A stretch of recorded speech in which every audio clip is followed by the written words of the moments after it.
എല്ലാവർക്കും testing buddy YouTube ചാനലിലേക്ക് സ്വാഗതം. ചാനൽ സബ്സ്ക്രൈബ് ചെയ്യാത്തവർ ദയവായി സബ്സ്ക്രൈബ് ചെയ്യുക. കൂടുതൽ ടെക്നിക്കൽ വീഡിയോസിന് വേണ്ടിയാണ്.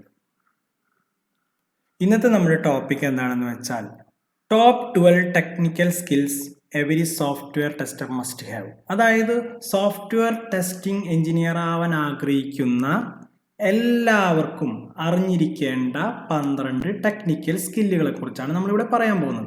ഓൾറെഡി സോഫ്റ്റ്വെയർ ടെസ്റ്റിംഗ് എഞ്ചിനീയർ ഫീൽഡിലേക്ക് കടന്നവർക്ക് പോലും വളരെ ഉപകാരപ്പെടുന്ന ഒരു വീഡിയോ ആണ്. കാരണം ഇനിയും അവരുടെ വളർച്ചയ്ക്ക്, ഇനിയും അവർ ജൂനിയർ സോഫ്റ്റ്വെയർ ടെസ്റ്റിംഗ് എഞ്ചിനീയർ ആയ ആളായാലും സീനിയർ ആയ ആളായാലും ഇനിയും കരിയർ ഗ്രോത്തിന് വേണ്ടി എന്തൊക്കെ അവർ ടെക്നിക്കൽ സ്കിൽസ് ആണ് ഇനി പഠിച്ചെടുക്കേണ്ടതാണ്, എന്തൊക്കെ അറിവുകളാണ് വേണ്ടതെന്നാണ് നമ്മൾ ഈ വീഡിയോയിൽ പറയാൻ പോകുന്നത്.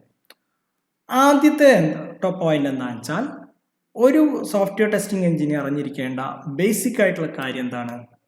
SDLC. ഒരു സോഫ്റ്റ്വെയർ ടെസ്റ്റിംഗ് എഞ്ചിനീയർ മാത്രമല്ല, IT ഇൻഡസ്ട്രിയിൽ വർക്ക് ചെയ്യുന്ന ഏതൊരാളും അറിഞ്ഞിരിക്കേണ്ട ഒരു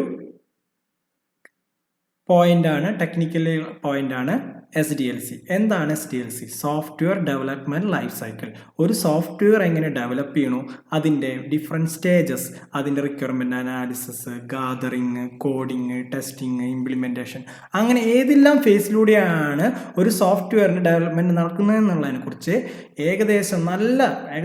നല്ല രീതിയിലുള്ള ഒരു ധാരണ എല്ലാ സോഫ്റ്റ്വെയർ ടെസ്റ്റിംഗ് എഞ്ചിനീയർക്കും ഉണ്ടായിരിക്കണം.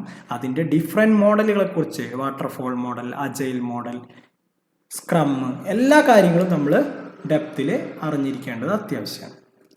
Next, technologies in web and mobile.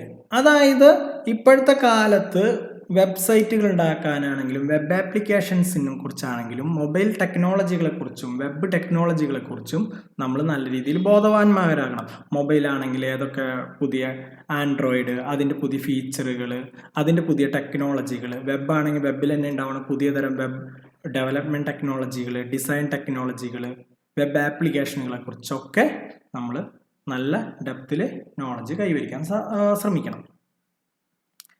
അടുത്തത് എന്താണ്? ഒരു ടെസ്റ്റിംഗ് എഞ്ചിനീയർ എന്തായാലും അറിഞ്ഞിരിക്കാനാണെന്ത്?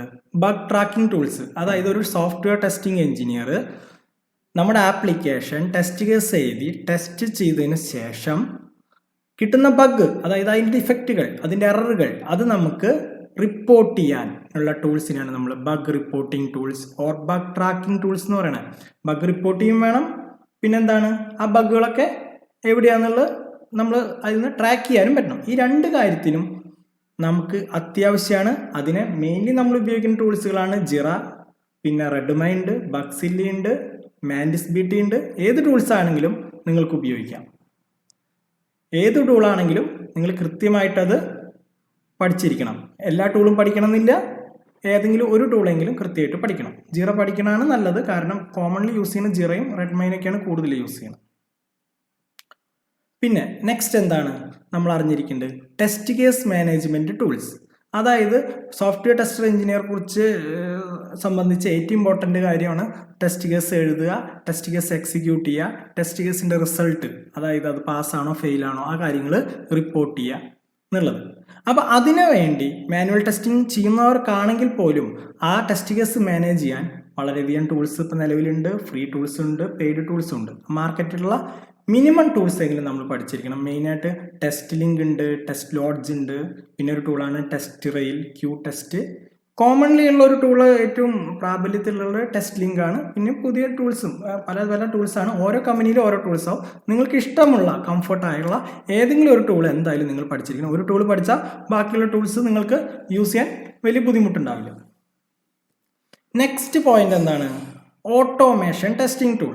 ഇപ്പോൾ മാനുവൽ ടെസ്റ്ററെ സംബന്ധിച്ചാണെങ്കിൽ ഓട്ടോമേഷൻ ടെസ്റ്റിംഗ് ടൂൾസ് പഠിക്കേണ്ട കാര്യമില്ല. പക്ഷേ മാനുവൽ ടെസ്റ്റിംഗ് എന്ന് പറഞ്ഞാൽ ടെസ്റ്റിങ്ങിൻ്റെ ബേസ് ലെവലുള്ള കാര്യമാണ്. നമുക്ക് കരിയർ ഗ്രോത്ത് ആവണമെങ്കിൽ എന്തായാലും ഓട്ടോമേഷൻ ടെസ്റ്റിംഗ് പഠിക്കണം. ഓട്ടോമേഷൻ ടെസ്റ്റിങ്ങിൻ്റെ ടൂൾസിനെ കുറിച്ച് അറിഞ്ഞിരിക്കണം.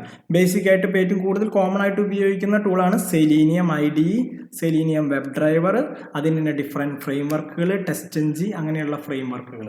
പിന്നെയുള്ളതാണ് നമ്മളിപ്പോൾ പെർഫോമൻസ് ടെസ്റ്റിംഗ് ഉപയോഗിക്കുന്ന ഓട്ടോമേഷൻ ടൂളാണ് ജെമീറ്റർ. പിന്നെ മൊബൈൽ ആപ്ലിക്കേഷൻ ആണെങ്കിൽ APM. പിന്നെ ധാരാളം മാർക്കറ്റിൽ സുലഭമായിട്ട് ടൂൾസ് ഉണ്ട്. നിങ്ങൾ ബേസിക് ആയിട്ട് എന്തായാലും കോമൺ ആയിട്ട് ഉപയോഗിക്കുന്ന ടൂൾസ് എന്തായാലും പഠിച്ചിരിക്കണം.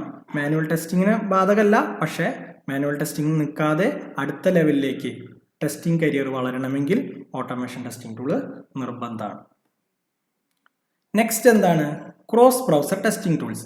അതായത് നമ്മൾ ഉപയോഗിക്കുന്ന ആപ്ലിക്കേഷൻ നമ്മളിപ്പോൾ ഏതെങ്കിലും ഒരു ബ്രൗസറിൽ മാത്രം ടെസ്റ്റ് ചെയ്തുകൊണ്ട് കാര്യമില്ല. ഇപ്പോൾ ഒരു ഇ-കൊമേഴ്സ് ആപ്ലിക്കേഷൻ ആണെങ്കിൽ, ആമസോൺ പോലത്തെ ഒരു വെബ്സൈറ്റ് ആണെങ്കിൽ അത് നമ്മൾ ക്രോമിൽ മാത്രം ടെസ്റ്റ് ചെയ്തുകൊണ്ട് കാര്യമില്ല. നമ്മുടെ ക്ലയൻസ് ക്രോം മാത്രം ഉപയോഗിക്കുന്നവരാവില്ല.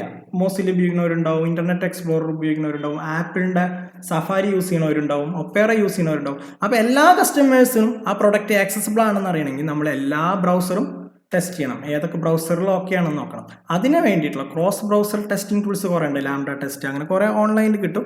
അത് ബേസിക് ആയിട്ട് നമ്മൾ പഠിച്ചിരിക്കണം. പിന്നെ എന്താണ്? നമ്മൾ സോഫ്റ്റ്വെയർ ടെസ്റ്റിംഗ് എഞ്ചിനീയർ കരിയറിൽ ഗ്രോത്ത് വേണമെങ്കിൽ എന്തായാലും അറിഞ്ഞിരിക്കേണ്ടത് എന്താണ്? ഡാറ്റാബേസ് ടെസ്റ്റിംഗ് ചെയ്യേണ്ടി വരും. ഏതൊരു വെബ് ആപ്ലിക്കേഷൻ ആണെങ്കിലും, മൊബൈൽ ആപ്ലിക്കേഷൻ ആണെങ്കിലും, ഇൻ്റർനെറ്റുമായിട്ടുള്ള ആപ്ലിക്കേഷൻ ആണെങ്കിൽ, ഇൻ്റർനെറ്റ് അല്ലെങ്കിലും എന്തായാലും വേണ്ട എന്താണ്? ഡാറ്റാബേസ് മസ്റ്റ് ആയിട്ടുള്ള ഒരു കാര്യമാണ്. അപ്പോൾ ഡാറ്റാബേസ് ടെസ്റ്റ് ചെയ്യാൻ ഉള്ള ബേസിക് ആയിട്ടുള്ള ക്വറി ലാംഗ്വേജ്, SQL ഏതെങ്കിലും ഒന്ന് പഠിച്ചിരിക്കണം. നമ്മൾ SQL എന്ന് പറയുമ്പോൾ അതിൻ്റെ ഫുൾ ഫോം വരുന്നത് സ്ട്രക്ചേർഡ് ക്വറി ലാംഗ്വേജ് ആണ്. മെയിൻലി ഒരു ഡാറ്റാബേസ് സെർച്ച് ചെയ്യാനും ട്രാക്ക് ചെയ്യാനും അത് ഡിലീറ്റ് ചെയ്യാനും അപ്ഡേറ്റ് ചെയ്യാനും ബേസിക് ആയിട്ടുള്ള കാര്യങ്ങൾ എന്തായാലും അറിഞ്ഞിരിക്കണം. നെക്സ്റ്റ് എന്താണ്? Project management tools. അത് ടെസ്റ്റിങ്ങുമായിട്ട് നേരിട്ട് ബന്ധമില്ലെങ്കിലും ഒരു IT കമ്പനിയിൽ വർക്ക് ചെയ്യുമ്പോൾ ആ IT കമ്പനിയിൽ ആ പ്രൊജക്റ്റ് മാനേജ് ചെയ്യാൻ, അതിൻ്റെ എഫിഷ്യൻ്റ് ആയിട്ടുള്ള ആ പ്രൊജക്റ്റിൻ്റെ ഫ്ലോയ്ക്ക് വേണ്ടിയിട്ട് നമ്മൾ കുറേ ടൂൾസ് ഉപയോഗിക്കും. ആ ടൂൾസിനെ കുറിച്ച് നമ്മൾ നല്ല ഐഡിയയിൽ പഠിച്ചിരിക്കണം. അതിപ്പോൾ ടെസ്റ്റിങ്ങിന് മാത്രമല്ല, ഡെവലപ്പേഴ്സിനാണെങ്കിലും ഡിസൈനേഴ്സിനാണെങ്കിലും ഇംപ്ലിമെൻറ്റേഷൻ എഞ്ചിനീയേഴ്സിനാണെങ്കിലും ഒരു IT കമ്പനിയിലുള്ള എല്ലാവർക്കും ആവശ്യം അറിഞ്ഞിരിക്കേണ്ട ഒരു ഇതാണ് പ്രൊജക്ട് മാനേജ്മെൻറ്റ് ടൂൾസ്. ഇപ്പോൾ നിലവിൽ ഏറ്റവും ഫേമസ് ആയിട്ടുള്ള ടൂളാണ് ജിറ ഉണ്ട്, ക്ലിക്കപ്പ് ഉണ്ട്, ടീം വർക്ക് ഉണ്ട്, കുറേ ഉണ്ട്. ഏതെങ്കിലും ഒരു ടൂള് നിങ്ങളുടെ കമ്പനിയിൽ ഉപയോഗിക്കുന്നതോ ഇപ്പോൾ കോമൺലി പോപ്പുലറായി ഉപയോഗിക്കുന്ന ടൂള് നിങ്ങൾ എന്തായാലും പഠിച്ചിരിക്കണം. പിന്നെ നെക്സ്റ്റ് എന്താണ്? ഒരു പ്രോഗ്രാമിംഗ് നോളജ്, ബേസിക് ആയിട്ടുള്ള പ്രോഗ്രാമിംഗ് നോളജ് നിങ്ങൾക്ക് എന്തായാലും ഉണ്ടായിരിക്കണം. മാനുവൽ ടെസ്റ്റിങ്ങിൽ ആവശ്യമില്ലെങ്കിലും നിങ്ങൾ കരിയർ ഗ്രോത്ത് ആവാൻ അടുത്ത ലെവലിലേക്ക് പോകുമ്പോൾ എന്തായാലും ബേസിക് പ്രോഗ്രാമിംഗ് നോളജ് ഉണ്ട്. അത് ഏത് ലാംഗ്വേജ് ആയാലും കുഴപ്പമില്ല, ബേസിക് ആയിട്ടുള്ള പ്രോഗ്രാമിംഗ് കൺസെപ്റ്റ് കിട്ടിയാൽ മതി. C ആയാലും കുഴപ്പമില്ല, ജാവ ആയാലും കുഴപ്പമില്ല, C++ ആണെങ്കിലും കുഴപ്പമില്ല, പൈത്തൺ ആണെങ്കിലും കുഴപ്പമില്ല. ഏതെങ്കിലും ഒന്നിൻ്റെങ്കിലും ബേസ് ഉണ്ടെങ്കിൽ നമുക്ക് പിന്നീട് ഒരു മാനുവൽ ടെസ്റ്റിംഗ് എന്നുള്ള ലെവലിൽ നിന്ന് അടുത്ത ലെവലിലേക്ക് പോകാൻ പറ്റും. നെക്സ്റ്റ് എന്താണ്? General operating system knowledge. അതായത് നമ്മുടെ ആപ്ലിക്കേഷൻ ഏതാണെങ്കിലും നമ്മൾ ടെസ്റ്റ് ചെയ്യുമ്പോൾ നമുക്ക് ബേസിക് ആയിട്ടുള്ള ഓപ്പറേറ്റിംഗ് സിസ്റ്റംസ്, അതായത് വിൻഡോസ്, ആപ്പിൾ, ലിനക്സ്, ഇപ്പോൾ മൊബൈലിനെ സംബന്ധിച്ചാണെങ്കിൽ ആൻഡ്രോയിഡ്, അങ്ങനെ ഏത് ഓപ്പറേറ്റിംഗ് സിസ്റ്റത്തിനെ കുറിച്ച് ബേസിക് ആയിട്ടുള്ള നോളജ് നമുക്ക് ഉണ്ടായിരിക്കണം. ഇല്ലെങ്കിൽ അത് നമ്മൾ ആപ്ലിക്കേഷൻ ടെസ്റ്റ് ചെയ്യുമ്പോഴും അത് റൺ ചെയ്യുമ്പോഴും അങ്ങനത്തെ കാര്യങ്ങൾ അത് ഇംപ്ലിമെൻറ്റ് ചെയ്യുന്ന നേരത്തും നമുക്ക് വളരെയധികം ബുദ്ധിമുട്ടുണ്ടാവും. അപ്പോൾ ഓപ്പറേറ്റിംഗ് സിസ്റ്റത്തിനെ കുറിച്ച് നല്ലൊരു നോളജ് ഉണ്ടാക്കുക എന്നുള്ളത് ടെസ്റ്റിംഗ് എഞ്ചിനീയേഴ്സിനെ സംബന്ധിച്ച് വളരെ ഇമ്പോർട്ടൻ്റ് ആയ ഒരു കാര്യമാണ്. പിന്നെയുള്ളത് ഏറ്റവും ഇമ്പോർട്ടൻ്റ് ആയ ഒരു കാര്യമാണ് ടെസ്റ്റിംഗ് എഞ്ചിനീയേഴ്സിനെ സംബന്ധിച്ച്, അത് മാനുവൽ ആയാലും ഓട്ടോമേഷൻ ആണെങ്കിലും ഡൊമൈൻ നോളജ് ഉണ്ടാവുക എന്നുള്ളതാണ്. അപ്പോൾ എന്താണ് ഈ ഡൊമൈൻ നോളജ് എന്ന് പറഞ്ഞാൽ എന്താണ്?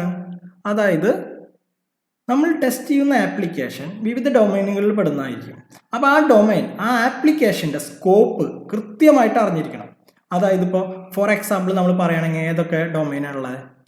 ഇ-കൊമേഴ്സ് ഒരു ഡൊമൈനാണ്, ബാങ്കിങ് ഒരു ഡൊമൈനാണ്, ഹോസ്പിറ്റൽ മാനേജ്മെൻറ്റ് ഒരു ഡൊമൈനാണ്, അങ്ങനെ പലതരം ഡൊമൈൻ ഉണ്ട്. Social media applications, Facebook, Twitter, WhatsApp, അങ്ങനെ ചാറ്റിംഗ് ആപ്ലിക്കേഷൻ വേറെ ഡൊമൈനാണ്, ബാങ്കിങ് ആപ്ലിക്കേഷൻസ് അത് വേറെ ഡൊമൈനാണ്, e-commerce, banking application, payment gateway, അങ്ങനെ ഓരോന്നും ഓരോ ഡൊമൈനിലാണ് വരുന്നത്. അപ്പം നമ്മൾ ഓരോ ഡൊമൈനിലും സ്പെസിഫിക് ആയിട്ട് എക്സ്പെർട്ടൈസ് ആവണം. നമ്മുടെ കമ്പനിയിൽ ഒരു പ്രൊജക്റ്റിൽ വർക്ക് ചെയ്യുമ്പോൾ ഒരു ഡൊമൈനെ കിട്ടാൻ ചാൻസ് ഉള്ളൂ.